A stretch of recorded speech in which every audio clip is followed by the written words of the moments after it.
Hi everyone, my name is Justin Thao. I'm a third year student at the University of Minnesota studying human resource development with a minor in leadership. If someone were to ask me what are some of your identifiers or what are the top 5 things that you would identify yourself as, my gender pronouns are he, his, him. I'm a cisgendered, able-bodied male. Episcopalian is my religion.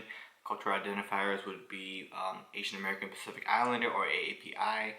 Hmong American as well as Southeast Asian, so they all kind of encompass similar things, but it's very different. And then also, I'm the president of the Asian American Student Union, as well as a brother of Sigma Lambda Beta International Fraternity Incorporated.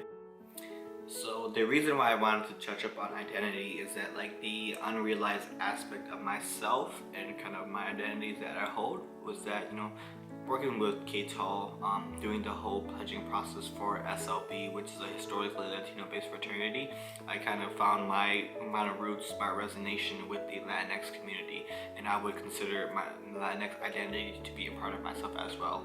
Yes, I'm Asian, yes, I'm yellow, and I may not look Latino, but do I look American? Not really. What does American really look like? But I am Hmong American. I was born here, so the unrealized aspect of myself is, holding these multiple identities that I truly hold with me, as well as, what does people perceive of me, as well as do I really care of what people perceive of me. Now, some of the elements or things that drove me into this self-realization of myself was going into these communities that I wasn't specifically a part of before. So for example, the Latinx community, entering in La Raza, which is the Hispanic Cultural Center, doing these interviews for Thao. A lot of the things that I focused on was kind of more the cultural aspect rather than the actual numbers that Nancy wanted, which is the owner of Thao.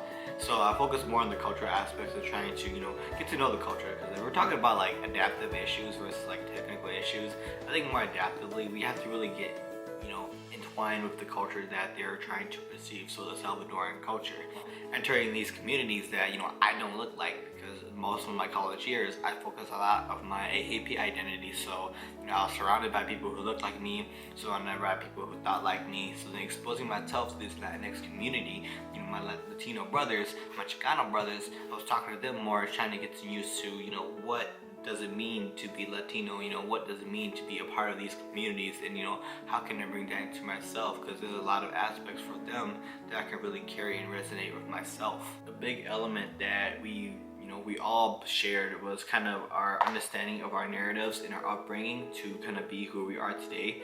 I think being Latino in this community, being Asian in this community that we all live in, there is the white narrative, there's a black narrative, but I think our narratives are very they're very lost in this kind of world that we live in. And although we're trying to make a name for ourselves, although we're doing things to promote ourselves, I think there's still a lack of representation that we hold. So having that sort of commonality that we are facing together, we find that unity with each other. And now if we're talking about using the book as a reference, it talks about, later in the chapter with hyphens, they talk about growing your personal support network. And it talks about anchoring yourself in multiple communities. And if I was stuck in my AAPI community, it's not a bad thing, but I don't think I necessarily would grow to the capacity that I would, being involved with these multiple communities, being involved in the Latinx community, and more being involved with these. I think I am able to, have a larger support system, but have a different support system that would challenge me in different ways where I see fit. Without Thao, I don't think I'd ever, would have researched, El Salvador, or I would never research stuff about Salvadoran culture. But throughout this, the food truck process, being partnered with Thao, that honestly, it pushed my motivation a little bit, because I had to get it done. I didn't want to just find her some solutions that all food trucks would do.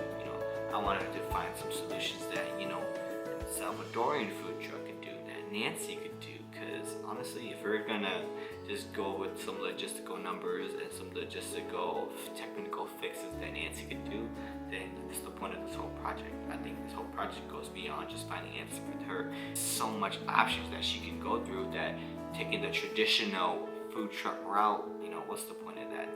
That'll get you some work. Yes, it will. That'll get you some money. That will give you some exposure. But that's honestly, I don't know, man.